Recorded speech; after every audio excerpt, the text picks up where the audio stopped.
What's up YouTube? My name's William, and today I'm going to walk you guys through how to turn your video passion into a business. I see so many high school and college videographers out there trying to make it, trying to get projects, but they just cannot figure out how to make that happen. So I want to break down a 5-step process that worked for me to turn my video passion into an actual business. And before we get into it, I want to emphasize that this is not a get-rich-quick 5-step process. If that is your approach towards video or photo, then I would just set down your camera right now, because this industry is not about a quick buck. It's about building up relationships, skills in your portfolio over a long period of time. But I can guarantee that there are 5 steps to get to a place where you can actually start making money. Step 1, find a niche. I bet you hear that all the time. What does find a niche mean? What should I actually be focusing on? And that is whatever you actually want to film. You're going to be so much more successful in the long term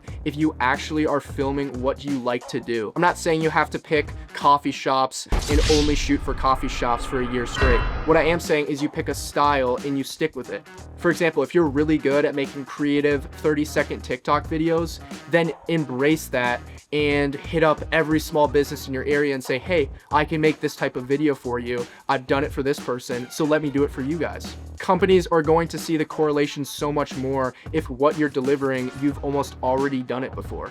If you tell a business, hey, we should shoot a 2-minute website video, but all you've done is snap photos and get a 15-second social media video, it's pretty hard for them to see the correlation between the video you've done and the much longer video. So that's why sticking to a specific type of content is going to help you so much more down the line. All right, so now that you have found a niche, we are on to step 2, build a portfolio. Guys, the first thing clients are going to think when you propose an idea are, have you done this for somebody else? What is your experience? And the best way we can show this off is in a portfolio. What type of portfolio? Well, I recommend creating a website. There are so many website builders out there like Wix, Squarespace, GoDaddy. I could go on and on. They make it super simple nowadays. There's so many templates, so many things you can choose from.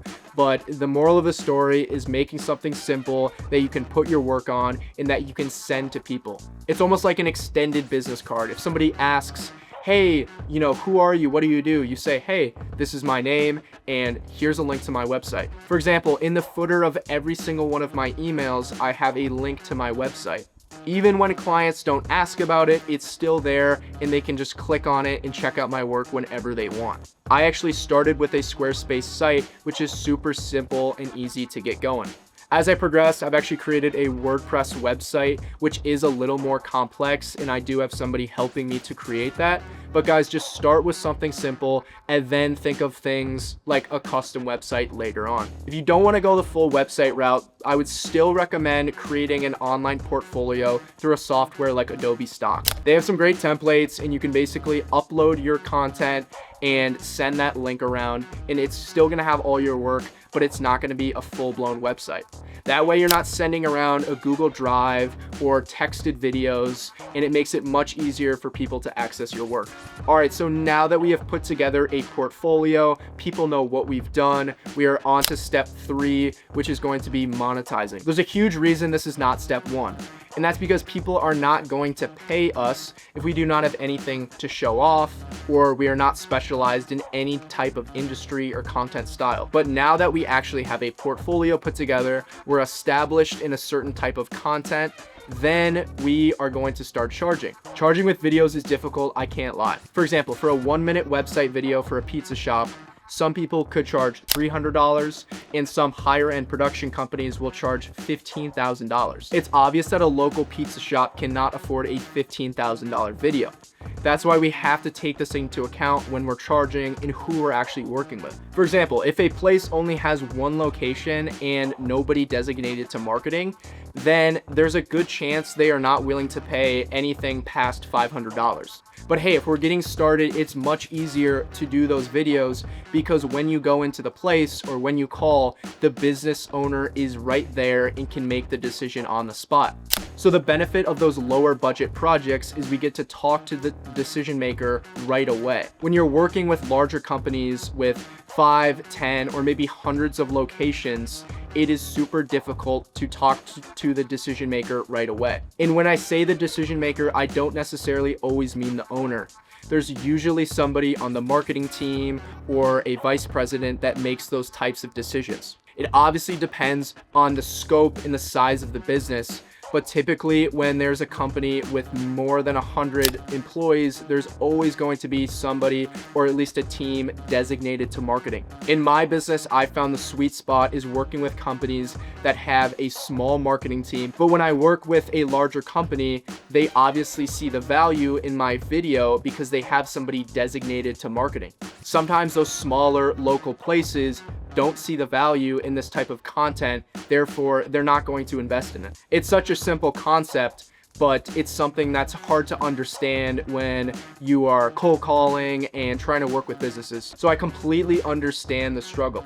And like I said in the beginning, I'm not going to promise you a one-step solution. I'm not going to tell you that one price is going to be the best and that's what you should stick with, because it is different for everybody. All right, so proposals.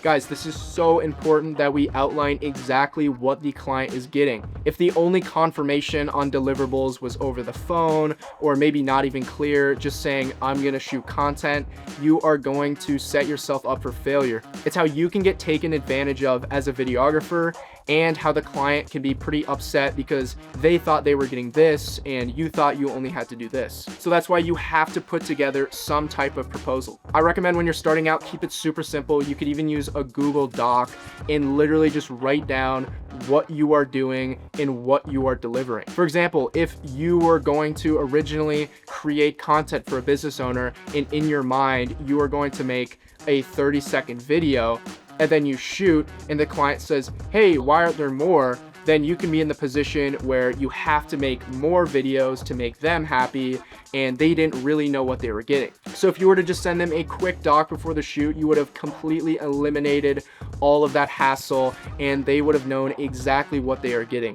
For these proposals, it's nothing crazy, guys. I just use Adobe Express. There are so many softwares like Canva, Google Docs. You can do them in anywhere. I'm just outlining the deliverables and the scope of work. So whenever I'm going to price for a project, I put together a proposal and outline the exact deliverables on what the client is getting. I usually have one 30 to 45 second video accompanied by 1 or 2 social media videos. And the reason I add on those social media videos is it's extra value for the company, and I might as well make some extra content if I just shot all of this great footage. That's also another great thing to note, guys. If you do an entire shoot, why would you not create more than one piece of content? Even if the client only has $1,000 to spend on one main video, you still want to give them the option of getting reels down the line. And usually that looks like telling them, hey, if we recycle this content, I can create a social reel for only, let's say, $200 a month, and maybe that aligns with their marketing budget more. But what I'm saying is, let's at least tell them that there is an option to recycle this footage down the line. Okay, so now that we know how to charge, we are on to step 4, which is outreach. Outreach is so important, especially when you're starting as a videographer, and you cannot sleep on this. I see so many videographers and photographers think that people will just come to them for their work. I wish that was the case, but it's not. Guys, nobody is going to know who you are or what you do if you do not get out there, talk to these businesses, talk to people about your services and what you can do. For example, even within my own business, I still need to constantly be reaching out, talking to business owners and asking even friends and family, if they know anybody who needs a video or anything along those lines. As they say, it's not what you know, it is who you know, and it is so true in this industry.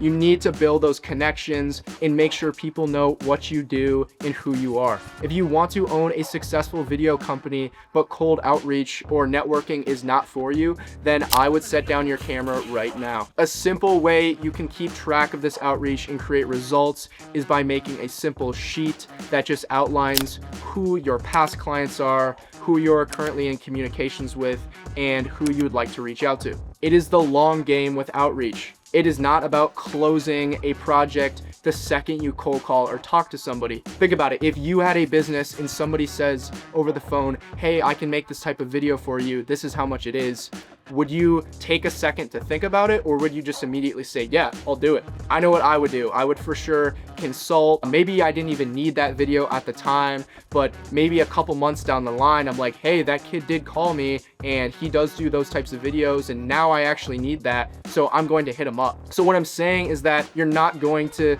get instant results with this outreach, but it's about getting your name out there, and people will reach out when they need it. There's also two sides to this. You don't want to be too passive and let everybody say, I'm not interested.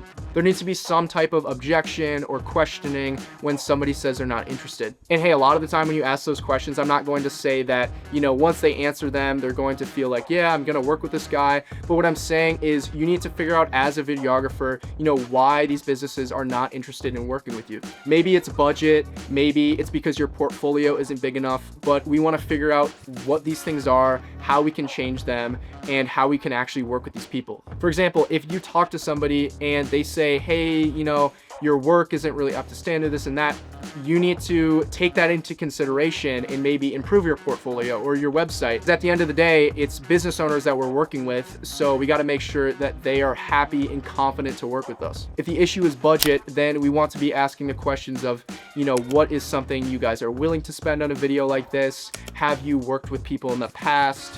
What were their rates? We really want to be understanding what this business does for their marketing and how we can actually work with them. Guys, when we're outreaching, we want to actually pitch something that is correlated to the business and can directly help them. For example, if you are trying to partner with a large steel mill in the area and the only way they conduct business is with other large manufacturers, then we probably don't want to be pitching creative social media videos for TikTok. It's just not what they need. But what you could pitch is a professional video and photo package that can be used for their website.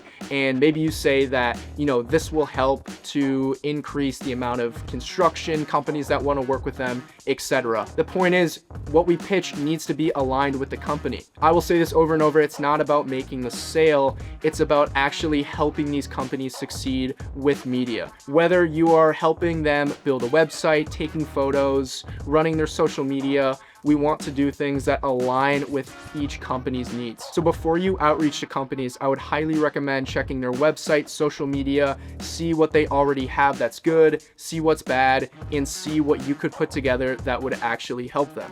I'm telling you, companies will listen to you so much more if you actually took the time to understand their business and what exactly they need. For example, if you outreach to a company and pitch a website video and they already have a spectacular website video, then chances are they're not going to want to work with you on the website video, and also they're not going to want to work with you on anything else because obviously you haven't taken the time to understand their business and their needs. It's just like a relationship. If you're not willing to take the time and understand their needs, then chances are they're not going to give you the light of day and help you out and help your business. All right, so now that we know how to outreach, we are on to step 5, which is going to be brand enforcement. And what I mean by this is enforcing our brand, our values, and who we are. I'm gonna be honest, step 5 can be so many things. From consistently posting on your social media or creating a similar style of content for all of your stuff. Step 5 is all about being consistent and aligning your brand with your values. For me, this looks like making YouTube videos exactly like this. All right, bang, so those are the 5 steps that I took and that I think you should take towards building your video business. Obviously, the path that I took is not going to be the same as you. You're definitely gonna have different challenges and things that come up in your business, but I think these 5 steps are valuable to any person trying to grow their video business. I really appreciate you guys taking the time, staying to the end to listen to this video, and I hope you have a good one.